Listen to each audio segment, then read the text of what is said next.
The story that I'm about to tell you is not a story that's for the faint of heart.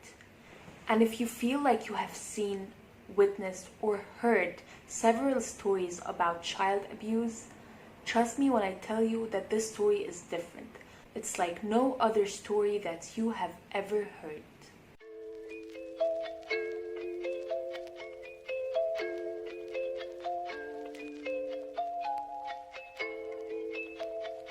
It all started in November 7 in 1970, when a mother was feeling sick and wanted to seek out medical help. But unfortunately for the mother, this situation ended up with a social worker coming into their home. And because of that, the social workers soon discovered a small, confined room that had a 13-year-old girl tied into a small chair. And through further investigations from authority, they discovered that she had been in this room and tied up in this way often for almost 13 years. For 13 years, the little girl was stuck in the same room, tied to the same chair, and only had the ability to slightly move her hands and legs. For 13 years, none of the people in the household ever talked to her. The only time someone did, it was her father, and it was only to bark and growl at her.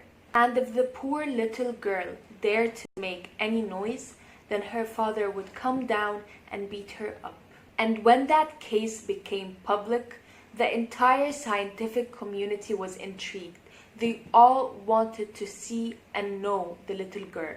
And this is due to their interest in the nature-nurture debate. Because there has always been debates and arguments among them on whether if our ability to understand language or speak language or for our ability to move, if it was caused by biological reasons or by the environment around us. They constantly debated if the many abilities that we as humans have is caused by biological factors or by environmental factors. And since they can't conduct experiments on people in order to try and deprive them out of certain things, this case was all they got in order to try and get some information. So when they finally rescued the little girl, she was about 26 kilograms and walked in a bunny-like way. When Curtis first joined the case, Genie had a strange bunny walk and other almost inhuman characteristics. She often spat and did not have the ability to straighten her arms and legs fully. She was constantly silent, did not know how to chew, and the only word she was able to understand and recognize was her own name. The indications are that she was beaten for making noise, and consequently had learned basically not to vocalize.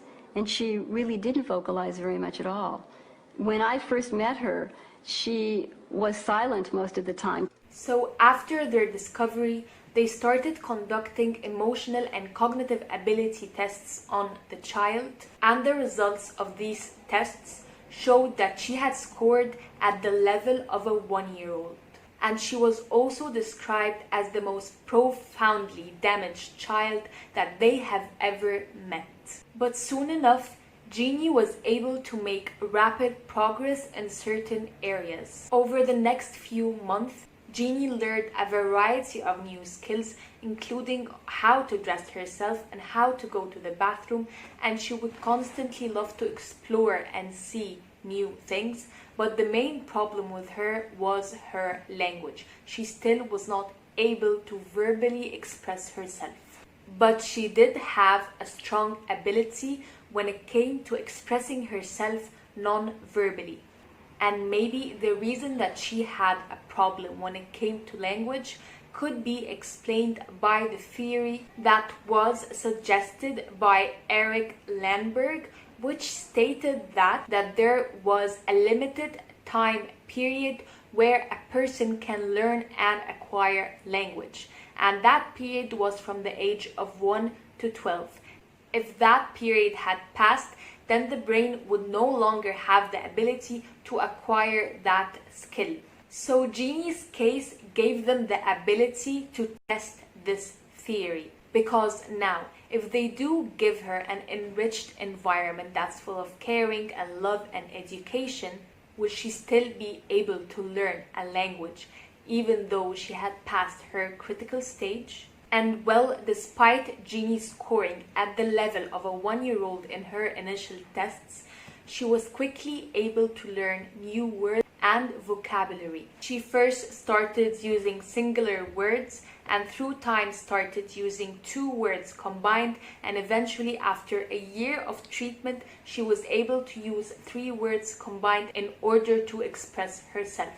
And because of this, a lot of people had hope for the little girl that she will able to develop normally.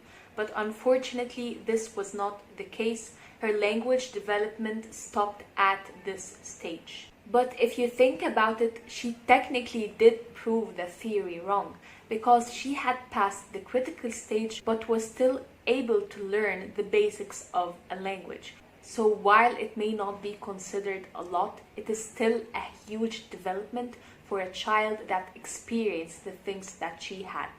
But still, hope was still there. Maybe she was still able to learn more. But unfortunately, the fundings that were given in order to conduct researches on Genie were removed, and as a result, she no longer had a place to stay among the researchers. And as a result of this, you will not believe what happened next. She was given back to her mother, and for some reason they thought that this was okay because her father was no longer there. And unsurprisingly enough, when her mother found that it was too hard to raise the girl, she gave her up for adoption and put her into foster care. And unfortunately for Genie, she was moved through several foster homes where she was subjected to further abuse. And after spending a significant amount of time inside the foster care, she was then given back to the children's hospital. But unfortunately, all the progress that she had made was compromised due to her stay inside the foster care.